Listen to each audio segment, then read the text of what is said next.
The circular flow of income is a schematic to show how the various parts of an economy are connected. The major flows of income in an economy are between firms and households. Households get their income from firms in exchange for the factor services that they offer, in exchange for offering labor, in exchange for renting out their capital, in exchange for the factor of entrepreneurship. The profits are remitted to households. Firms in turn get their income from the purchase of consumption goods by households. So this is the main circularity in an economy. But there are other institutions that are part of the flow of income.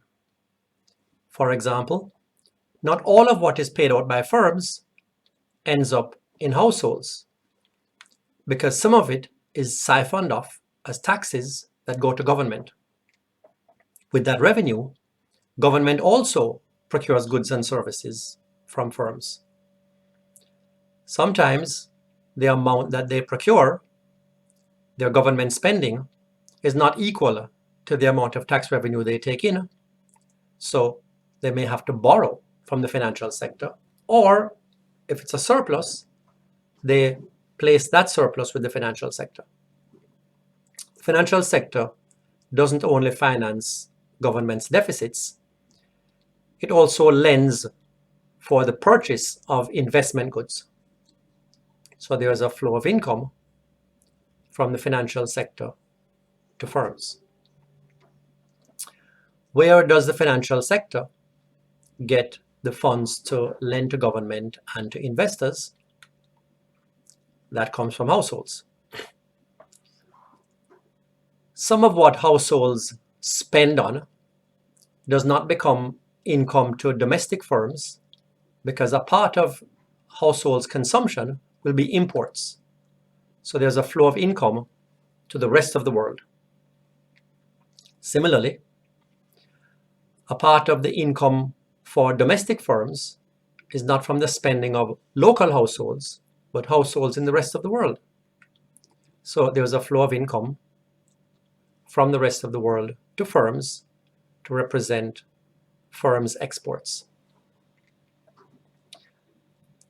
So this is what is called the circular flow of income diagram. The circular flow of income illustrates that the parts of an economy are interconnected and mutually interdependent. This was on display in no greater terms and to no greater degree than during the COVID pandemic of 2020. During the pandemic, we saw how what started off in some parts of the economy ended up iteratively affecting the whole economy. Initially, some sectors shut down because of lockdowns that were implemented by the government, but that became an income loss to some households. And that income loss meant that households had to spend less, and that spread the contraction to other firms.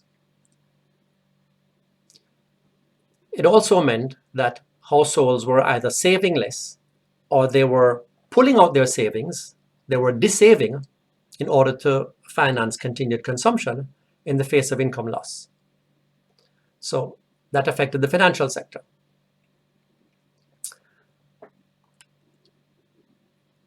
Therefore, the financial sector would be constrained in lending to firms and to governments. In any case, the demand for investment would have fallen off. Because there was less production and less consumption, then the tax revenues of governments would have fallen. Households would be buying less imports as their incomes fall, and export sectors would have been affected as well.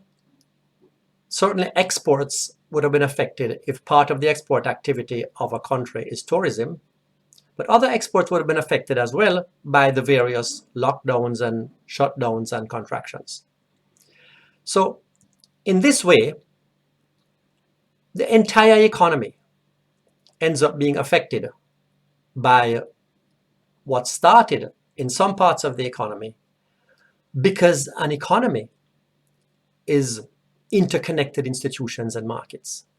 Ultimately, for something on the scale of the pandemic, the entire economy ends up being affected.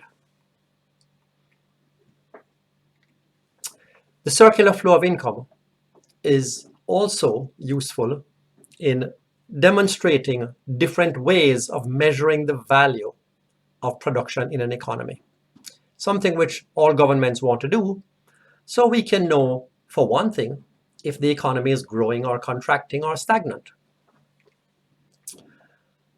The circular flow of income suggests that there are actually three ways in which we can measure the amount of productive activity.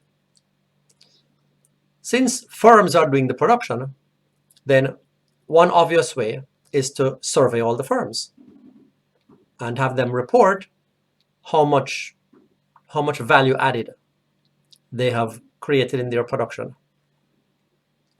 But everything that is produced, adjusted for changes in inventory, are going to be purchased by either the rest of the world or domestic households or investors or by the government.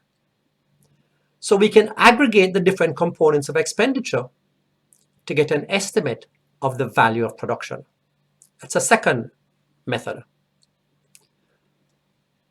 Since all firm income ultimately becomes income to some other institution, then all of the income paid out by firms is yet another way to be able to measure the value of economic activity. So we have three ways of trying to measure total production, and what statistical agencies of the state do in most countries is they actually take advantage of all three of these methods and then use them as checks against each other to get a more accurate estimate of how much production has taken place in an economy. So the institutions that make up an economy are interconnected by payments for products, resources, and services.